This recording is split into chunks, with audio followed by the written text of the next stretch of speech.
Je vois que vous avez envie de parler ce matin. Boker Tov, Shavua Tov. Vous faites dans le bleed ou quoi? Bon, Chaba, Eric Twitou qui a fait son retour. En ce lundi 4 du mois de décembre. Et le Kafalef, je crois. Attendez juste un instant.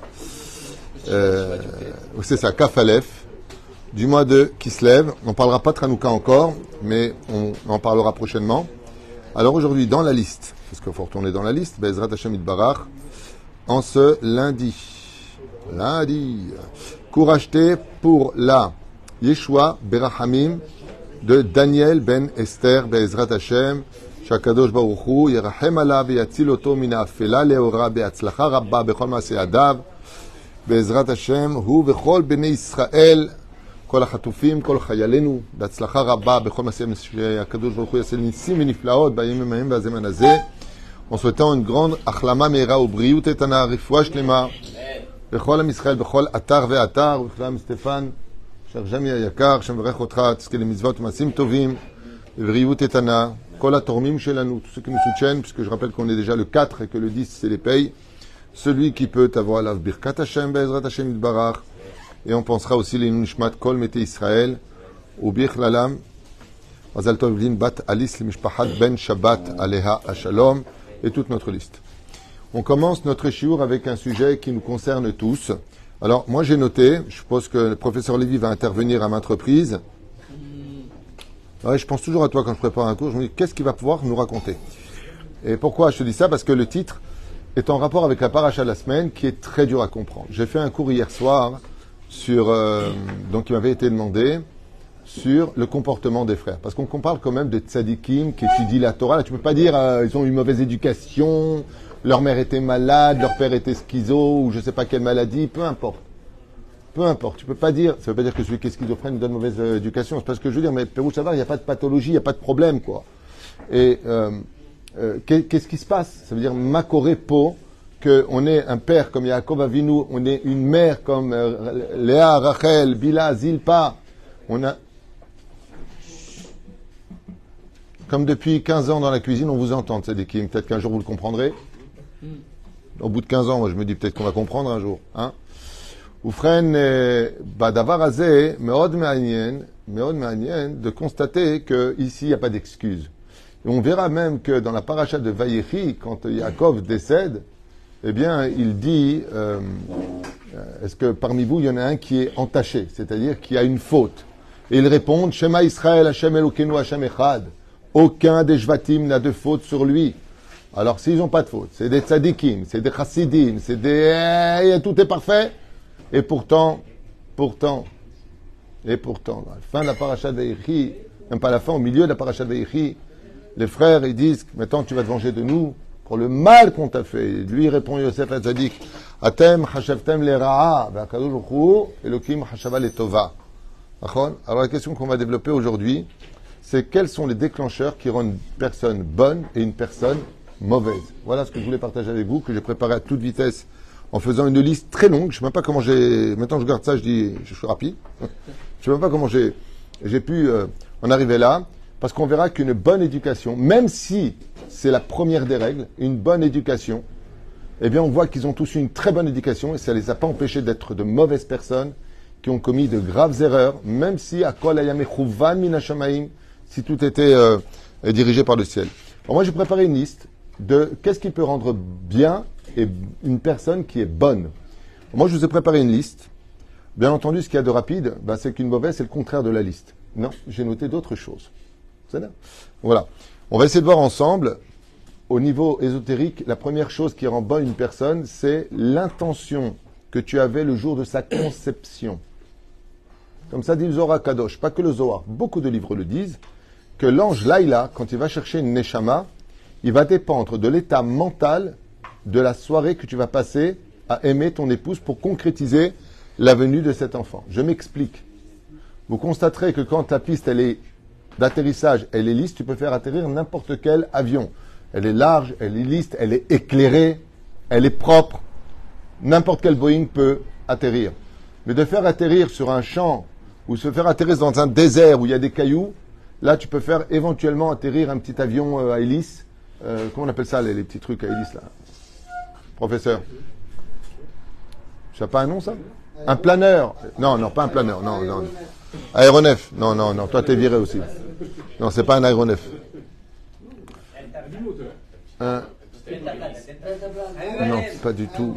Vous êtes pire que moi, taisez-vous. C'est mieux. Hein, un bitcoin, il m'a rendu l'autre, ça y est. Tov, Rabota, vous avez compris, un petit avion hélice, que quelqu'un peut aider le niveau naze qu'il y a ici, là. Mais non, pas un jet. Tov, l'homme est chané. Un petit avion hélice, là, qu'on voit comme ça, là. Ils font des cabrioles avec. Ça, un quoi? Tov, on va essayer d'avancer et augmenter le niveau, là, parce que même moi, je me noie dans la bêtise. Un deltaplane. Non, non, non. Vous êtes viré, vous aussi. Hein? ULM. Ah, peut-être. Non, il a dit non. On va essayer de... Vous avez compris, hein? La prochaine fois, je viendrai avec un petit jouet comme ça, je montrerai. En tout cas, ce qui est certain, c'est que par rapport à la piste d'atterrissage éclairée, quand le père, par exemple, revient d'une étude de Torah, qu'il est calme, qu'il y a du respect, et que la femme est une femme pieuse, la piste d'atterrissage est lisse. Et donc, la Neshama qui peut atterrir, je vous fais ça en image, elle vient du Gan Eden. Mais quand la personne regarde des films violents et que toute la journée est en train de parler avec des filles et des ch'touillottes et patati patata et qu'elle est frivole dans sa tête et il n'y a que des choses superficielles qui l'intéressent, la Neshama va correspondre à la piste d'atterrissage. Comme ça, Omrim Rabotenu la Neshama. Cette image est de moi, mais l'idée, c'est pas de moi. C'est d'Akadosh Baruch Hu, c'est Chazal qui explique ça. Donc oui, une bonne éducation qui démarre, comme l'avait dit le Chafetz Chaim, à partir de quand on éduque ses propres enfants, à partir de sa propre éducation personnelle. Parce qu'on transmet un héritage, d'une certaine façon, de l'éducation qu'on nous a souvent inculquée. D'ailleurs, vous le verrez dans les relations avec vos enfants. Moi, avec mon père, jamais je. On est un peu décalé aujourd'hui. Tov, on va donner la liste parce qu'elle est très longue. Quelles sont les choses qui, Bezrat Hashem, mèneront, et on va constater que chez les frères, on ne voyait pas ça. On ne voyait pas ça. Aleph, une bonne éducation. Beth, joie de vivre. La chose qu'il faut le plus travailler dans sa vie, c'est la joie de vivre. Être heureux de dire Modé Ani Lefanecha. Même si la vie est dure, même si la vie est compliquée, même si on se plaint tout le temps, il est très important d'aimer la vie. De tout faire pour avoir une journée où, combien même elle ne serait pas ensoleillée, sois toi-même le soleil de ta propre journée. Si ta propre vie n'est pas suffisante pour te donner de la joie, alors sache que rien ne te donnera de la joie à ta propre vie. Rien. Un jour, quelqu'un m'a dit, mais moi, je suis pas aimé, j'ai personne dans ma vie. Je lui ai dit, aime-toi. C'est vraiment les tzadikim, ils veulent toujours s'isoler et être seuls pour étudier la Torah. Ils sont toujours avec du monde. Oufren, troisième chose. Ne pas prendre à cœur tout ce qui nous est raconté, tout ce que l'on rencontre. Prendre le contrôle de ses émotions te permettra d'être une meilleure personne. Un des points les plus essentiels, l'humilité. L'humilité. Combien on se doit de travailler son humilité. La chose la plus connue, comme l'explique la Mishnah, Yud Gimel, Perek Bet de Masechet Avot, le bon cœur, avoir un bon cœur. On dit en hébreu, celui qui n'a pas un bon cœur, il est roa lev. Et sinon, on dit Yesho lev tov, lev taor, un bon cœur, travailler son cœur. Chose très importante, les influences extérieures. Celui qui se laisse influencer par des films d'horreur, des films incestueux, des films gore, ou toutes sortes de choses ou d'influences extérieures qui amènent la rasra, alors sache que, par exemple, vous mettez vos enfants avec des portables. Ils regardent des choses ou des images, comme par exemple, tous les rabbinim se sont réunis en interdisant de regarder le massacre du 7 octobre. Arrêtez de regarder ce massacre. Pourquoi? Parce que ça te rend dans un dikaon, ça te met dans une situation et une posture négative. Il faut vraiment entraîner nos yeux à voir le positif. Avoir un rave, Zohar Kadosh, Meforash, Omer, avoir un rave. Comme hier, on m'a posé une question. Il y a deux personnes qui ont créé une synagogue et ils s'entendent plus maintenant. Je dis bien qu'ils aillent voir le rave. C'est pas à eux de diriger la synagogue. Non, il n'y a pas de rave. Je dis, il y a Ratson qui ferme cette synagogue. Il est interdit à Al-Pi Halakha de prier dans une synagogue où il n'y a pas de rave. Sinon, ce sera le Satan, le rave, dit le Zohar Kadosh. Prier à sourd. Bon, si tu organises un petit minyan à l'aéroport, il n'y a pas de rave là, on ne peut pas prier. Non. Une bête à Knesset est obligée d'avoir un rave. C'est comme un avion qui n'a pas de pilote. Non. Un chaliar qui est rave, qui connaît la halachot. Il faut que chaque corps ait toujours une tête. vois, par exemple, dans un conflit où deux personnes créent une synagogue, comme ça se fait de plus en plus, c'est devenu un peu florissant ce genre de choses. D'accord? Le mec, il a gagné un peu d'oseille, on ouvre une boutique, on fait une synagogue. Assour qu'il n'y ait pas de rave. Et le rave, c'est pas quelqu'un qu'on paye et qui se la ferme parce qu'on le paye. Le rave qu'on fait venir, c'est lui qui dirige les choses et les autres s'occuperont de donner des bonbons aux enfants, ranger la synagogue, ce qu'on appelle les gabaïm. C'est pas humiliant, mais si les bras se prennent pour la tête, vous avez compris que c'est un mutant. Ok, on avance, c'est pas le but. Qu'est-ce que tu veux, toi, avec le rave? T'as un rave ici, qu'est-ce que tu veux, toi? Alors, quoi? C'est quoi la question?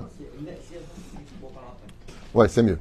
Oufren, étude de Moussar, l'étude de la Torah, Mehader et Adam. Juste faites attention à ça. Une mauvaise personne qui étudie la Torah, ça fait une mauvaise Torah qui va s'exprimer par lui. Ça veut dire au nom de la Torah, il va t'humilier, au nom de la Torah, il va t'esquinter, au nom de la Torah, il va t'étouffer, au nom de la Torah, il va t'éloigner.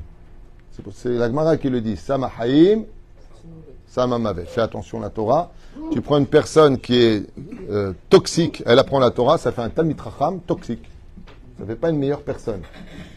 La Torah ne te rend pas meilleur si tu n'es pas meilleur.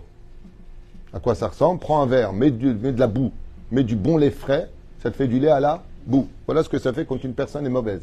C'est pour cela qu'on dit Derech Eretz Kadma la Torah. C'est pour ça que la halakha nous interdit d'enseigner la Torah à une personne qui est racha et qui ne compte pas devenir tzaddik. C'est-à-dire, elle compte rester telle qu'elle et tu lui en prends la Torah, ne lui apprends pas la Torah. Ça ne compte pas changer. C'est-à-dire, ne parle pas d'une personne qui est loin. Ça, oui, tu lui apprends. Je parle d'une personne qui a de mauvaises midotes. C'est un mec de la mafia, il est dans la prostitution, dans la drogue, et il compte pas changer. Hein. Il compte pas changer. Il frappe, et il maudit, il fait. Altenem de Torah, chazve shalom. Sinon, ce que tu vas faire, c'est une personne qui va utiliser cette Torah mauvais escient. C'est-à-dire, ou freinent les choses positives, comme le diront tous les psychologues, les bonnes nouvelles. La Gemara le dit. Pourquoi les psychologues? Les olam ha'adaim sor shmuot tovot. Il est impératif de toujours donner de bonnes nouvelles. Et donc, quelqu'un qui a toujours Bezrat Hashem, comme on le voit avec les enfants d'Avrechim, on leur donne, comme hier, il y a quelqu'un qui m'a envoyé une photo. Est-ce qu'il peut acheter ça à ses enfants? C'était des dinosaures, dracosaures, artéolosaures, toutes sortes des grandes dents. Tu vois la colère dans la figurine, dans la, comment on dit, la poupée, non, le jouet, la figurine. Tu vois la colère dans l'archéosaure comme ça. Je dis, pourquoi tu donnes ça à tes enfants? C'est comme un Purim. Pourquoi tu l'habilles en diable? J'ai pas compris. Comme ça, j'ai pas compris. C'est quoi le truc? C'est-à-dire, il y a même qui habillent leurs enfants en Superman. J'ai pas compris. Maïnian. Superman, c'est que le jour de la choupa. Le jour où il se marie, il rentre sous la choupa, il va au Superman. Après le mariage, il va tout le temps au super. Bon, c'est un peu naze, mais c'est pas grave. Il fallait le trouver. Oufren, l'amour. Être capable d'aimer te permettra toujours d'être une personne qui éloignera l'obscurité. Pourquoi? Parce que l'amour est une lumière. Le calme. Les gens positifs et qui ont de l'espoir. Vous connaissez ça? Ça s'appelle la pensée positive. Si tu veux devenir meilleur. Le point essentiel, la Emouna, que Hachem peut tout, En Yehushklal Baolam, c'est la devise principale de la Chassidoute. Oufren, heureux de ce qu'il a. Et Zéou Hachir, Asameach Bechelko, et bien entendu, là vous allez entendre le mot magique que j'ai marqué en gros chez moi, les gens qui ne sont pas jaloux vivent plus longtemps et sans maladie. Le problème des gens, c'est la jalousie. Quel était le problème des frères? Ils n'étaient pas contents de ce qu'ils avaient et ils ont été jaloux. La jalousie emmène à toute la vérote. La haine, voire l'indifférence, le mensonge, la vulgarité, le kafrova, ça veut dire que quand on fait la liste de ce qu'amène la jalousie, comme le dit Moshe Rabbeinu, écoutez bien ce que dit Moshe Rabbeinu, quand Yoshua bin Nun est appelé par Dieu et non plus Moshe, je ne sais pas si vous comprenez la douleur, 40 ans Moshe est appelé par Dieu à l'entrée du Oel Moed, et là il appelle Yoshua bin Nun, et c'est Moshe qui doit dire à Yoshua bin Nun, Dieu t'appelle, oh! Mais c'est pas ça le pire, c'est que quand Yoshua sort de l'assignation, la tente d'assignation, il lui dit, qu'est-ce qu'il t'a dit Hachem? Il lui a dit, depuis quand tu me poses des questions de ce qu'il m'a dit? S'il voulait que tu le saches, il te l'aurait dit à toi. Et là, Moshe Rabbeinu, il commence à avoir une remède qui monte, et il écrit une phrase. Remède, c'est un mot yiddish. Et il écrit une phrase, 1000 morts, mais pas une seule jalousie. Je préfère mourir 1000 fois que d'être une seule fois jaloux dans ma vie. La reine fait très attention à ce sentiment, Bezrat Hashem, parce que les bonnes personnes qui dans ce monde sont humbles et qui savent se contenter de ce qu'ils ont, ne serait-ce que dans la relation. Un homme qui s'appelle Reuven est amoureux de Léa, mais Léa est amoureux de Lévi. Si vraiment Shimon, Reuven, il est amoureux de Léa et qu'il veut vraiment son bonheur et qu'il sait que Lévi sera un meilleur mari pour elle et qu'elle l'aime, il fera tout pour que les deux se marient. Mais les gens mauvais vont éloigner Lévi pour prendre Léa. C'est une défaillance de la compréhension de l'amour. Pourquoi? Parce qu'on pense à soi et l'autre vient nous soigner. C'est pour ça que j'aime bien les Tunisiens. Moi. Tu fais un chidouch, elle ne veut pas, tu dis me la raha. Si tu es toi, bichlal, tu vois ce que je veux dire? Tu vois, les mecs qui pleurent comme ça, ouais, elle m'a quitté, je ne peux pas vivre sans elle, et j'ai bleed. Je connais un mec comme ça, j'étais à Jérusalem, j'étais en chidouch avec une fille, fou amoureux d'elle, mais alors fou amoureux d'elle. On était en train de marcher du côté de Malcham, et elle lui a dit, on arrête, tu me saoules. Il est rentré dans une crise, je vais me suicider. Je dis, qu'est-ce que c'est? Qu'est-ce qui t'arrive? Bah, sauf qu'ils se sont mariés, hein. Ils ont divorcé. Top. Comme quoi que dans la vie, il faut être calme. Heureux d'être là ce qu'on a, et donc veiller à ne jamais être jaloux de qui que ce soit ou de quoi que ce soit. Yeshambrim kin at sofrim imunteret. D'être jaloux d'une personne qui a à peine 15, 16, 17 ans et qui a déjà fini le chasse, oui, là, il faut être jaloux, c'est bien. Ça s'appelle kin at sofrim. Mais d'être jaloux parce qu'il a une plus belle voiture ou parce qu'il est né dans une famille riche ou parce qu'il est plus beau ou le Adama, peu importe, il a eu de la chance, l'onachon. Le temps te donnera des réalités sur la chance qu'il a eue ou pas. Il y a souvent des choses qui sont synonymes de chance au début, mais qui sont des catastrophes par la suite. Je connais quelqu'un qui a eu la chance d'être un très grand pâtissier, attention, hein, et ça lui a coûté son dos et sa santé. Est-ce que c'était vraiment de la chance? Posez-lui la question. Hein? La politesse. Veillez à toujours être poli, de ne toucher et de ne vexer personne. Les bonnes fréquentations, je pense que vous l'auriez dit. Ok. J'aime bien, monsieur le professeur Lévi me regarde comme ça, on entend, bon, j'attends. Qu'est-ce qui peut rendre une personne meilleure? Être un battant. Être un battant, ce sont des gens qui ne posent jamais les armes. Ils se battent. Ils estiment que tant qu'ils respireront, ils se battront pour améliorer leur vie. La maladie peut rendre meilleure une personne, tout comme elle peut le rendre mauvais. Mais le but de la maladie, c'est de donner la force de répondre enfin à une chose qu'on a tellement entendue de tellement de personnes nuisibles, c'est le mot mechila qui vient du mot machala. Les épreuves de la vie peuvent te rendre meilleur. Tu te pensais être un homme invincible et imbattable. Et en fin de compte, comme tous ces gens qui me font rire quand ils disent « Moi, je sais faire de l'oseille. 4 ans plus tard, vous pouvez nous aider. Qu'est-ce qui se passe? J'y arrive plus. Je sais pas, j'ai plus de mazal. » Et j'ai envie de leur dire « Tu sais plus faire d'oseille ?»« Ouais, je sais pas, j'ai plus confiance en moi. » Sache une chose, que tu gagnes, c'est Hachem qui te le donne. Tu n'es que le conduit qui fait venir cet argent. Avalakadosh kovea akol. Vous freinez les épreuves, les compliments.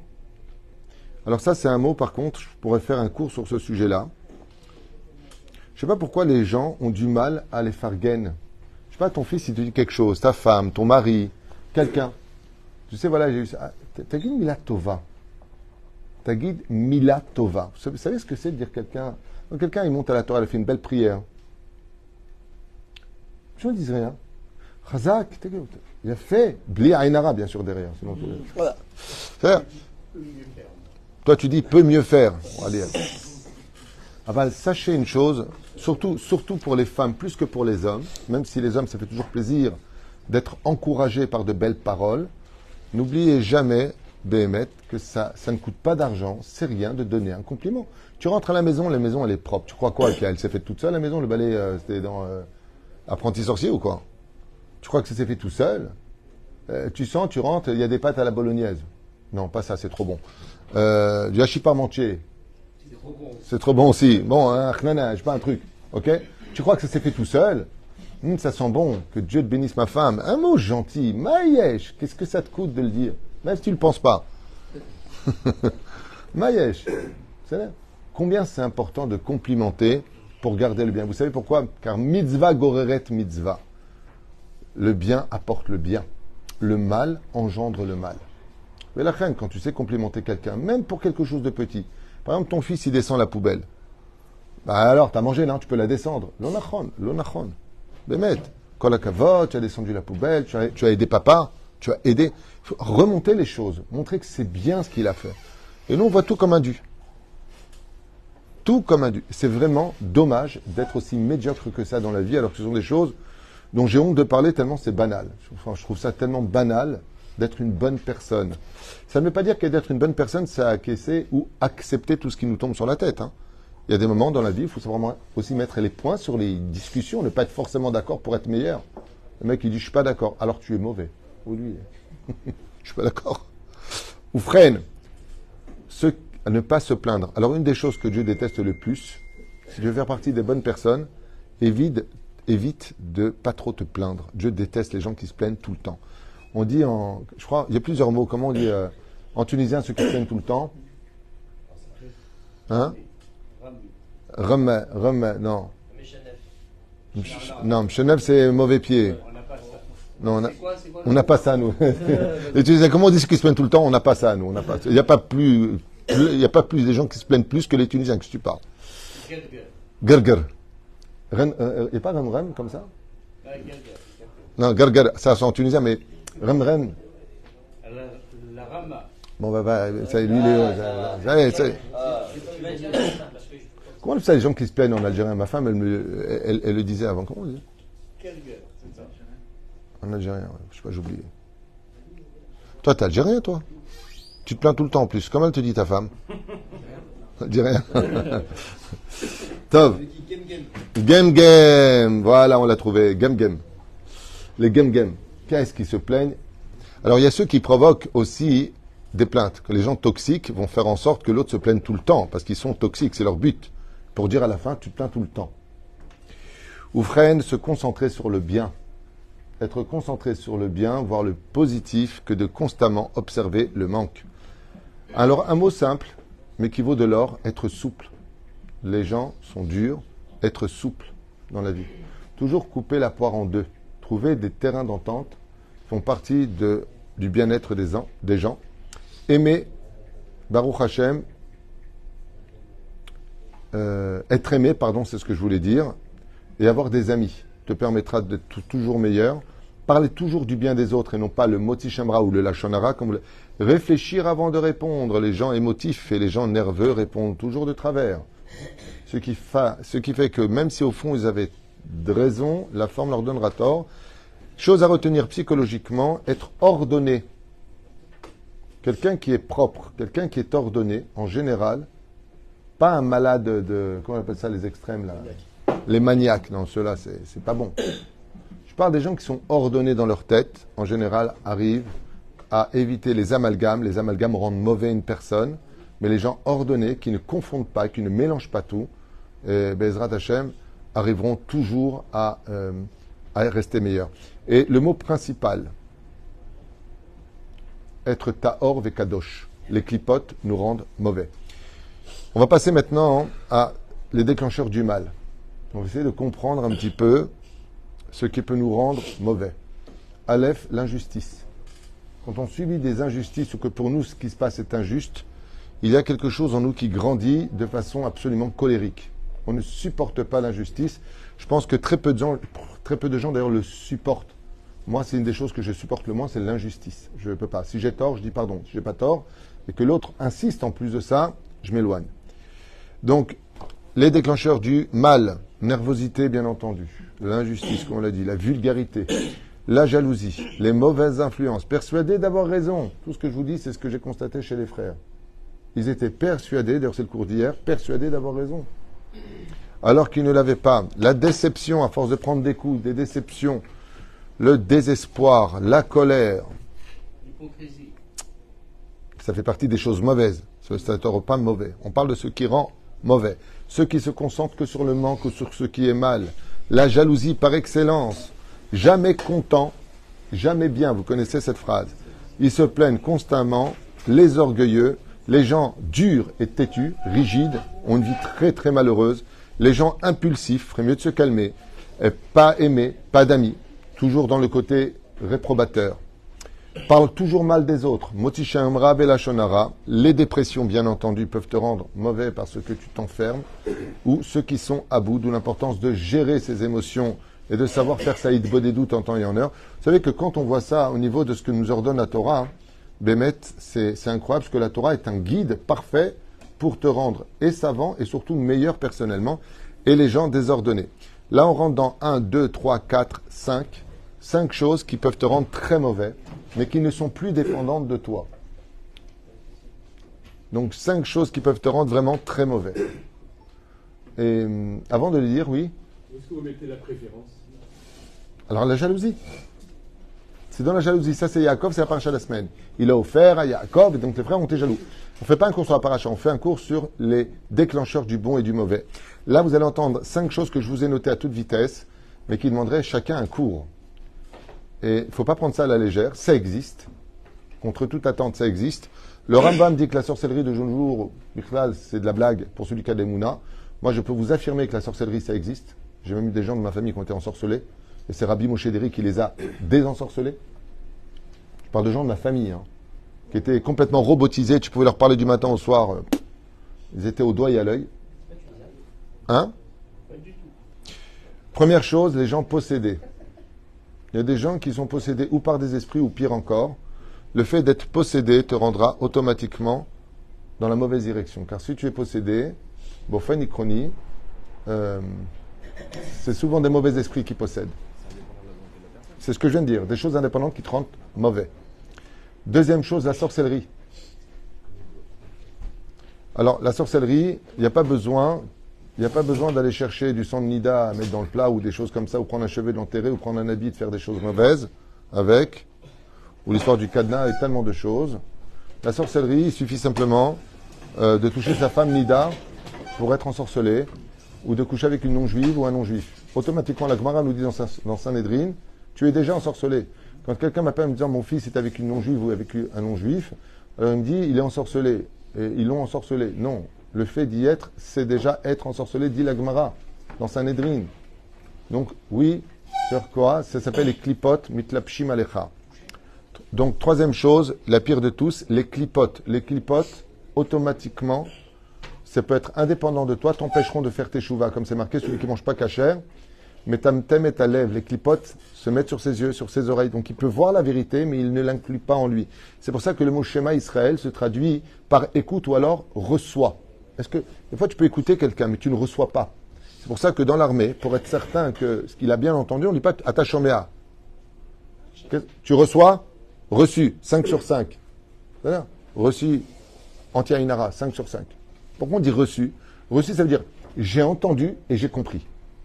Mais quelqu'un qui a des clipotes peut tout à fait faire un cours de Torah, dire c'est super, il sort, il n'a rien changé et il ne changera rien. Parce qu'il a plein de clipotes sur lui. Et bien entendu, les clipotes, il n'y a pas besoin d'aller chercher dans la sorcellerie, il suffit d'être colérique une fois. Si les gens voyaient ce que la colère amène sur eux, personne ne se mettrait au monde en colère. On tremblerait. Ça crée de mamage, bon, ça fait marrant à dire, mais c'est pas marrant à vivre. Ça crée des démons négatifs qui se mettent sur toi et qui t'emmènent vers la folie. C'est pour ça que les gens jurent, les gens sur la Torah, sur les 10 commandements, mais c'est fini, mais t'es mort, mais t'es ruiné. 3 heures plus tard, big bisou, I love you, tekero, tiamouch, libedi, shoavotach, metalaïr, quoi. Je veux dire, des gens, lama.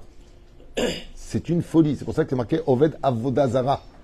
C'est quelque chose d'extérieur qui vient te faire maintenant mettre en esclavage dans ta Avodat Hashem. Bien entendu, les pathologies qui ne sont pas dépendantes de toi, qui peuvent, une personne qui a une pathologie quelconque, la liste est longue, vient automatiquement comme un malade des nerfs. Il sera mauvais. Un malade des nerfs, c'est pas vivable. Okay? Borderline, c'est pas vivable. PN, c'est pas vivable. Les personnes toxiques ne sont pas vivables. La liste est très très longue, c'est pas le sujet d'aujourd'hui. Et un cinquième point, la dépendance affective ou amoureuse. Des fois, quelqu'un qui a un coup de foudre, ce qui se passe, c'est que ça va finir en coup et en foudre. Mais en attendant qu'il y arrive, le mec ou la fille, tu peux pas lui parler. Il est prêt à condamner toute sa famille pour aller tout simplement se suicider dans un monde bisounours, d'amour, qui se vit au présent, mais qui n'est pas capable de voir un lendemain de cet amour. Et ça s'appelle, et ça c'est quelque chose d'extrêmement grave, c'est comme une possession, c'est la dépendance amoureuse.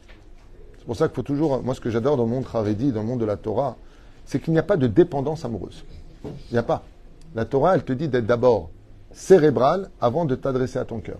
Réfléchis bien avant de déposer ton cœur quelque part, parce que souvent quand tu le déposes dans les mains de l'autre, tu ne sais pas ce qu'il en fera dans ses propres mains. Il peut l'écrabouiller ton cœur, tout comme il peut le caresser, il peut le relever, mais il peut le faire aussi descendre. La reine Bezrat Hashem, les dépendances amoureuses, c'est bien. Une histoire d'amour, c'est ce qu'il y a de plus beau. Toute l'histoire de la Torah, c'est une histoire d'amour. Ve'afta et Hashem, Ohevet Amo Israël. Mais l'amour peut être un élément destructeur et voire même pire que ça, peut emmener au suicide, qu'il soit psychologique ou physique. Et la reine, voilà, c'était les choses qui peuvent déclencher le bien comme le mal. Et c'est pour cela qu'il est impératif dans cette liste, que je vous conseille vraiment de noter. D'accord, je vous la relis à toute vitesse avant de vous quitter, pour ceux qui veulent la retenir.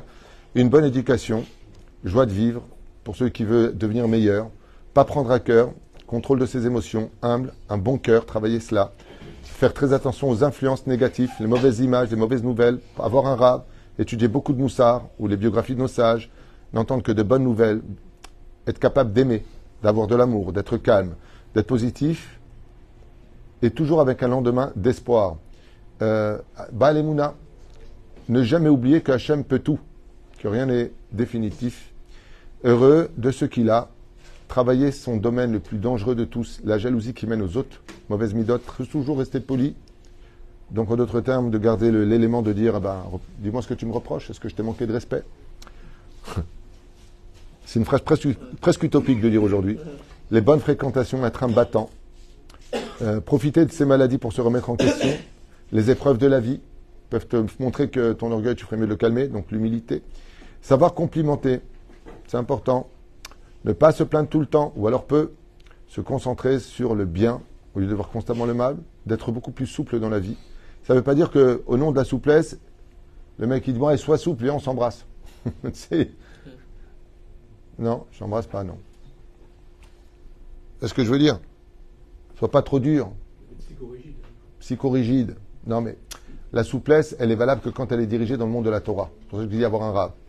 Aimer, savoir étudier, avoir des amis, parler toujours du bien des autres. Sinon, tais-toi, c'est mieux. Réfléchir avant de répondre. Ça, c'est très important comme être ordonné dans sa tête et ne pas vivre dans l'amalgame des... Et surtout, éviter les clipotes, d'où les conseils de la Torah de ne pas vivre dans le péché. Les choses qui t'emmèneront très très vite, c'est le contraire de tout ce qu'on a dit, mais on rajoute nervosité, vulgarité, jalousie, influencé, persuadé d'avoir raison, les déceptions, les critiques, d'être constamment dans la critique, le désespoir, la colère, se concentrer que sur le mal, développer sa jalousie malheureusement, jamais être content de quoi que ce soit et rien n'est jamais bien, se plaindre tout le temps ou souvent, les orgueilleux, les durs et têtus, les impulsifs, ceux qui ne savent pas aimer ou qui n'ont même pas d'amis, parlent du mal des autres, Motsi Shemra Lachonara, les dépressions ou ceux qui sont à bout, être désordonné dans sa vie mène à des amalgames terribles ou sentir mauvais. Il faut savoir que la propreté fait partie d'un domaine très important sur l'éthique de l'homme. Quelqu'un qui, ça ne le dérange pas de puer, c'est une personne qui a un problème psychologique, il faut le savoir.